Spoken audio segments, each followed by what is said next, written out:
వాళ్ళ పిల్లల్ని అంటుంది, ఆడ ఇంకా లెగలేదంట 7:30కి అంత ఒరే ఇంకెప్పుడు లేదు. సండే స్కూల్ పిల్లాడు ఆడు. ఒరే ఇంకెప్పుడు వెళ్తారా నేను ఎరగదయ్యా అన్ని గారు కూడా మరి నన్ను కలుపుతున్నందుకు ముచ్చట కాకపోతే. అసలు ఎంత దౌర్భాగ్యం అండి, ప్రేమలో ఎంత దౌర్భాగ్యం. నేను చెప్తున్నాను సమాజంలో, అంటే ఒకవేళ పరిస్థితులు మా కుటుంబ వ్యవహారాలన్నీ మీకు తెలుసు. ఎప్పుడు నా తల్లి మా 5 బిడ్డల్లో ఎవరిని కూడా తల్లెంతో బూచి తట్టలేదండి. నేను సంతోషిస్తాను. నేను కళ్ళారా చూస్తున్నాను. మా అత్తగారు కూడా వాళ్ళ పిల్లల్ని ఇప్పటికీ 5 సంవత్సరాల అనుభవం వారితో మాకుంది. ఇప్పటికీ పల్లెత్తు బూతి తట్టలేదు. నేను 5 సంవత్సరాలు బట్టి గమనిస్తున్నాను. మా భార్య కూడా నా కొడుకుని పల్లెత్తు బూతి కూడా తట్టలేదు. నా హృదయం ముప్పొంగిపోతుంది. కారణం ఏంటో తెలుసా? ప్రార్థన చేసే తల్లులు ఉన్న కుటుంబంలో నేను ఉన్నాను. నా తల్లి నా కోసం ప్రార్థన చేస్తుంది రోజుకు 1 గంట సమయం. నా భార్య నా కోసం ప్రార్థన చేస్తుంది రోజుకు 1 గంట సమయం. నేను ఏ అవంతరాన్నైనా దాటుకుంటూ వెళ్ళడానికి దేవుడు ఆ విజయం చాలు, నా వెనుకున్న ప్రార్థన చాలు. ఇంటికాడ ఉన్నప్పుడు ప్రార్థన చేయండి. ఈ సమాజంలో మందిరంలోకి వచ్చి ప్రార్థన చేయండి. కుటుంబ వ్యవహారాల్లో ప్రార్థన చేయండి. ఏ సమస్య అయినా ప్రేమను వెళ్ళాలి. ఏ సమస్య అయినా సరే ఒక్కసారి దేవునితో ప్రార్థన చేయడానికి నీ ఎప్పుడు కూడా భయపడదు సుమా. ఒక్క ఉదాహరణతో నేను ముగించడానికి ఇష్టపడుతున్నాను. మన బాబుకి మా బాబుకి కామర్లని టెస్ట్ తెలిస్తే జనవరి ఇక్కడ 19వ తారీఖు ఇక్కడ బాబుకి అప్పటికే జ్వరం వచ్చింది. 19వ తారీఖు జూలై 19న 20ని చూసేటప్పటికి నాకు కొంచెం డౌట్ఫుల్ అయింది. ప్యాస్ వాళ్ళది ఎల్లో కలర్ లో వస్తుంది. అక్కడికి వెళితే మా అమ్మగారు అన్నారు, మొన్న బాబు ప్యాస్ ఎల్లో కలర్ లో వస్తుంది బాబు అన్నారు. నాకు ఇద్దరికి డౌట్ వచ్చి ఇద్దరిని కలిసి 21వ తారీఖున హాస్పిటల్కి తీసుకెళ్ళిపోయాను. ఎప్పుడు కూడా హాస్పిటల్ శ్రీహిత హాస్పిటల్లో ఎప్పుడు కూడా 1000 రూపాయలు తీసుకెళ్తే చాలా డబ్బులు మిగుల్చుకుని వెనక్కి వస్తాం. 200 కన్నా ఎక్కువ సిరప్పలు కావు, 150 కన్నా ఖర్చు అవ్వదు, ఛార్జీలు ఇంకా 500 వెరసి. అయితే మేము 3000 రూపాయలు తీసుకుని వెళ్ళాం. 3000 రూపాయలు తీసుకుని వెళ్ళిన తర్వాత నేను చిన్న ఉదాహరణ చెప్తున్నాను. ఇది పెద్ద ఉదాహరణ కాదు, చాలా చిన్న ఉదాహరణ, కానీ మన జీవితంలో చాలా ఆశ్చర్యకరమైన ఉదాహరణ ఇది. మా అమ్మగారు నేను ఉన్న బాబు జాన్ ప్రణీత్ జర్నీ నలుగురం కలిసి వెళ్ళాం. టెస్టులు చేశారు. ఆ పిల్లాడికి 1500 రూపాయలని, వీడికి 1500 రూపాయలు అయిపోయినాయి. నేను తీసుకెళ్ళి 3000 రూపాయలు కూడా కంప్లీట్ అయిపోయినాయి. డాక్టర్ గారి దగ్గరికి రిపోర్ట్స్ తీసుకెళ్ళాం. లోనికి వెళ్ళిన తర్వాత ప్రియమనల్లరా డాక్టర్ గారు మెడిసిన్ రాశారు. ఇద్దరు మెడిసిన్ దగ్గర తీసుకొచ్చి షాప్లో చూపించేటప్పటికి అన్నారు 1000 రూపాయలు అవుతాయి అన్నారు. నా దగ్గర 3000 రూపాయలు కూడా అయిపోయినాయి. చాలా మిగులుతాయని అనుకున్నాను, అయిపోయినాయి. టెస్టులకి అది సంథింగ్ వాళ్ళ ప్రాబ్లం బట్టి అలా జరిగింది. నేను ఆ నిరాశతోటి వచ్చి మా అమ్మగారి దగ్గర ఉన్నాను. మా అమ్మగారికి ఫైనాన్షియల్ మ్యాటర్ ఏది చెప్పను నేను అసలు, ఎందుకంటే తను చాలా ఎన్నో స్ట్రెస్సెస్ అనుభవించున్న కారణాన్ని బట్టి పెద్దవాళ్ళకి చెప్పకూడదని నేను అనుకుంటుంటాను. అయితే నేను ప్రక్కకు వచ్చి ఫోన్ చేయడం మొదలుపెట్టాను. ప్రేమ వాళ్ళని ఇంచుమించు 8 మందికి ఫోన్ చేస్తాను. నాకు తెలిసిన ఫ్రెండ్స్ రాజమండ్రిలో ఉంటే 8 మందికి ఫోన్ చేస్తాను. నేను 8 మంది నుంచి వచ్చిన ఆన్సర్ ఏంటంటే, నేను కాకినాడలో ఉన్నానని ఒకళ్ళు, నేను వైజాగ్లో ఉన్నానని ఒకళ్ళు, నేను ఆఫీస్లో ఉన్నాను, జస్ట్ 2 గంటల తర్వాత ఫోన్ చేస్తాను అన్న అని ఒకళ్ళు. సంథింగ్ ఏమైతే 8 మంది కూడా నాకు సరైన ఆన్సర్ రాలేదు. నాకు 8 మందికి ఇదేంటి నేను అనుకున్న వాళ్ళందరూ కూడా ఫోన్లో నాకు కలవలేకపోయారు.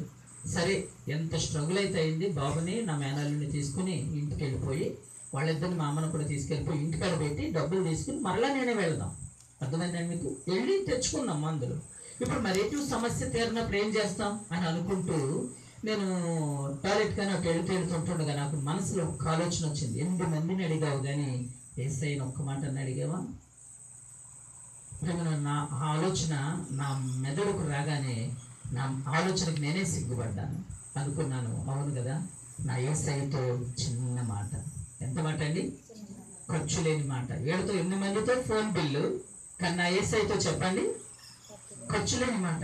అక్కడే వెళ్ళాను, కాళ్ళు చేతులు మొహం గడుపుకొని తిరిగి వస్తూ ఈ ఆలోచన ఎందుకు వచ్చిందో కదా, అక్కడే నిలబడి చిన్న మాట అన్నాను, అయ్యా నా తండ్రివి నువ్వు, నన్ను ఆదరించగలిగిన వాడు నువ్వు. నేను వెళ్ళి రావాలంటే చాలా ప్రయాస, నా చిన్న సమస్య తీర్చడం నీ ఒక్కడికే పరిస్థితి అని చెప్పి పెట్టి ఫోన్ తీసుకుని వచ్చి మా అమ్మగారి దగ్గరికి వస్తుంటుండగా ప్రసాద్ అని ఒక బ్రదర్ ఫోన్ చేశారు.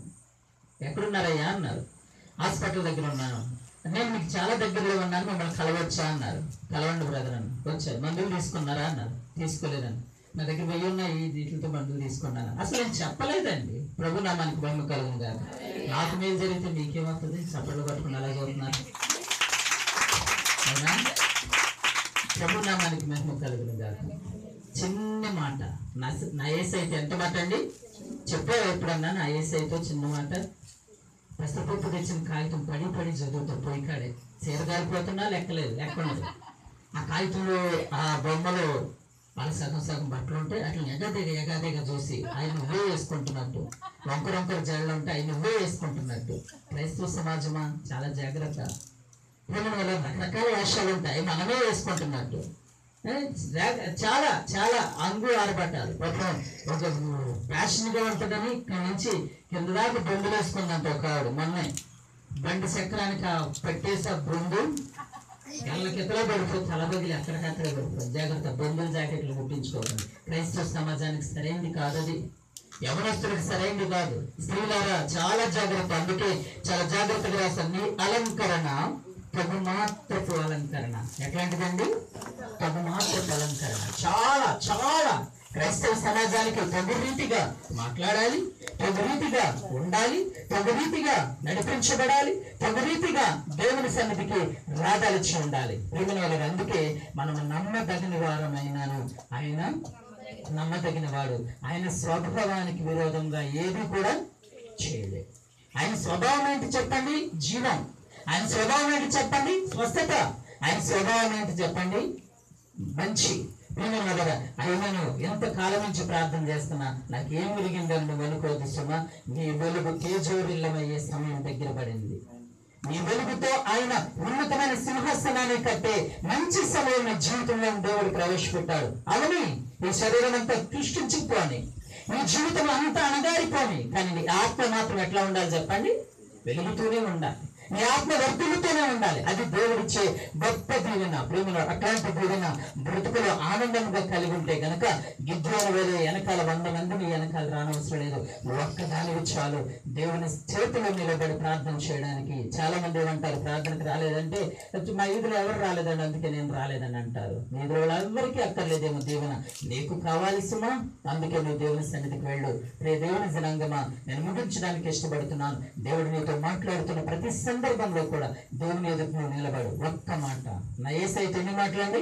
ఒక్క మాట చాలు. నీ జీవితంలో మార్పు చెందడానికి ఒక్క మాట చాలు. అడిగినది నీ జీవితంలో ఇస్తాడు. నా భార్య చెప్తుందని నేను వచ్చిన తర్వాత సంతోషిస్తూ ఉంటాను. ప్రేయర్ పాయింట్స్ లో కొన్ని ప్రేయర్ పాయింట్స్ తిట్టు పెడుతూ ఉంటుంటాయి. మీ అందరి కోసం రాస్తుంటుంటాను.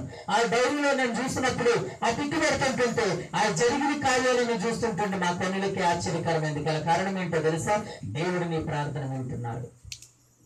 ఎందుకన్నాడు? ఎందుకు ఎన్నాడు? చాలా మంది సీట్లోడి దగ్గర నువ్వు చెప్పింది తెచ్చాడా, నేను చెప్పింది తేలేదని అంటే ఆవిడ ఏమంట తెలుసా? ఎందుకు తేడా అంటది. ఏంటో ధైర్యం ఆవిడ చెప్పండి? అడ్వాన్స్ గా కట్టేస్తాడు కాబట్టి ఏమడిగినా ఏం చేస్తాడు? అతను తెచ్చిచ్చేస్తాడు. కావాలంటే ఒక్కొక్కరి ఇంటి దగ్గర సైకిలే ఆపడు, బెల్ల కొడుతున్నా సరే ఆపడు, డబ్బులు తీసుకుంటే బెల్ల ఎదురెదురు పెడుతున్నా సరే ఉన్నా మేము మళ్ళీ వస్తానని వెళ్ళిపోతాడు. ఎందుకు చెప్పండి మీరు? అది ఒక్కొక్క ఇంటికి ఆగి మరి అమ్మా ఈసారి కావాలా అని అడుగుతాడు. ఎందుకు చెప్పండి? కడుతుంది. ఇక మీకే తెలిసిపోయింది కదా. ఒక కాబోలోడే అంత టెక్నిక్ అయితే జగత్తునంతటిని తన చేతిలో ఉంచుకున్న సర్వాధికారి అయిన దేవుడు ఎంత ఉన్నతమైన వ్యక్తి ఆలోచన చేయండి. ఆయనను నువ్వు ఆయన సన్నిధిలో కనబడకపోయినను, నువ్వు ఇవ్వగలిచినది ఆయన సన్నిధికి ఇవ్వకపోయినను, క్రమమైన ఆరాధన నీ బ్రతుకులో లేకపోయినను నీ కుటుంబాన్ని ఇప్పటి వరకు క్షేమముగా ఉంచాడు. అందుకు ఒకసారి ప్రభువుని స్తుతించుదాం. దేవుని నామానికి మహిమ కలుగును గాక. నీ కుటుంబాన్ని దీవెనకరముగా దేవుడు దీవించబోతున్నాడు. నువ్వు నమ్మదగని దానవైనను నమ్మదగని వాడవైనను దేవుడు నీ బ్రతుకును గొప్ప నమ్మదగిన కార్యములతో ఆయన స్వభావానికి విరోధంగా ఏదీ చేయక మేలుతో నీ బ్రతుకు నింపబోతున్నాడు. తలవంచండి, ప్రార్థన చేసుకుందాం. దేవుడు నీ జీవితంలో